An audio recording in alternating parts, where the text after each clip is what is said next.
Hey guys, this is Frank again from 830 Community. I just wanted to see if we could talk a little bit about art and specifically murals, right? I really enjoy the fact that the leadership Eagle Pass currently has as far as artists and people that work within the government to help promote the arts are taking great steps towards that direction. They're really progressive. One such project, like this one that we have over here, all right? So this mural can be found on the intersection of Main Street and Adams.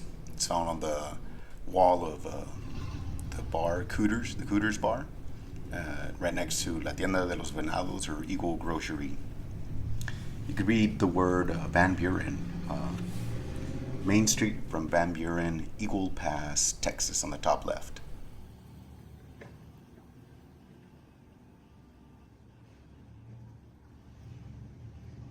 Okay, not too far away from the first mural we saw, we have this other one that was, I'm not too sure, y'all might have to school me on this one, but was either created by the Angels of Hope, that was used to be sponsored by Mr. De Luna from Eagle Pass High School, or also from Eagle Pass High School, the Wingspan Club. Let's see if you can see it. Hold on. Like I said, y'all might have to school me, but if it was a Wingspan Club, it would have been largely due to one of the young leaders from that club, or the president. I think his name was Jorge. But if y'all could let me know in the comments below. This is pretty neat because you could take pictures standing up in front of it if you're tall enough. But it speaks to, art does this to folks. It brings out the best of people and hope. You know, it's something that beckons within all of us to try and do something good. Let's see how this works over here.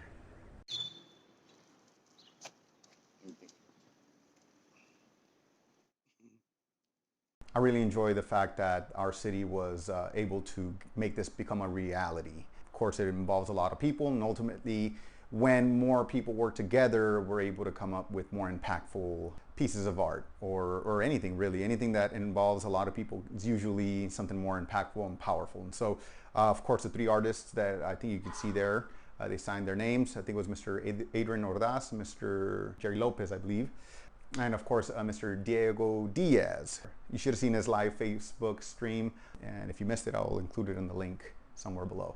I took the class, it was pretty awesome. Anyway, of course, those are just the artists that make that become a thing right there, the ones that paint it, but of course it involves a lot of other people in the back end, or with the pre-production part, which involves a lot of the permissions, of course, getting the folks that own that wall to say yes to allowing them to paint it.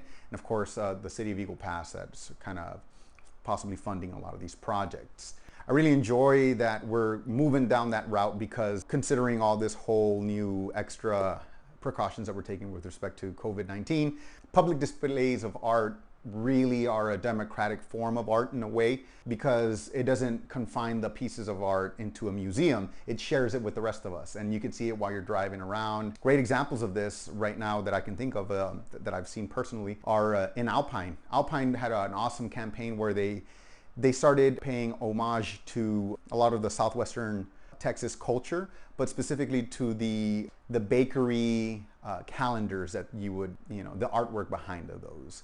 Another city that's done a tremendous job at this as well is Piedras Negras. I'm going to include some photos there that that you might have seen if you've gone across not too long ago. These photos were taken by Miss Laisha Cervantes, and again, through art is a real nice way to communicate with deeper meanings of what's going on in people's realities. The stuff that you see in Piedras Negras is you see a lot of the turmoil of living in the border and trying to overcome, and you see humanity at its best. It's a neat way of expressing the stories of a community, okay? And what we got here in Eagle Pass is a great step in the right direction. I was told by Mr. Joe Cruz that there are 2 more murals in the works. I look forward to seeing what y'all got cooking up. And I know I've seen a couple of blank walls in our town, so I'm sure there's a lot of great places that would go great with a new splash of color, especially to liven up the place, right? San Antonio, on one of their overpasses, I don't know if they dissected it by columns, but each column has a different mural on it. I know we got a couple of overpasses here, one of which has a skate park, so I don't know. I'm really excited about what our city has to offer for our community. Before ending this, I want to go ahead and let y'all know that I'm going to include a really good article link on the bottom that talks a lot about how during the New Deal they funded a lot of public works of art, and in doing so enriched the lives of the people where those arts were promulgated. And of course, it also helped enrich the lives of the people that got to work on it. It provided money for local economies and something to put on a resume, right, for some artists right now. So anyway, if you're interested in that, please check out the description below. So I guess that wraps it up here for me at 830 Community. This is Frank Sanchez. If you have any artist or highlight or anything that's going down in Eagle Pass, Texas, or in the 830 community, which actually involves a lot of cities, let me know and shoot me a message, right? Also, please stay safe. Wear your masks when you're out in public. Don't just cover your mouth, but also make sure it's covering your nose.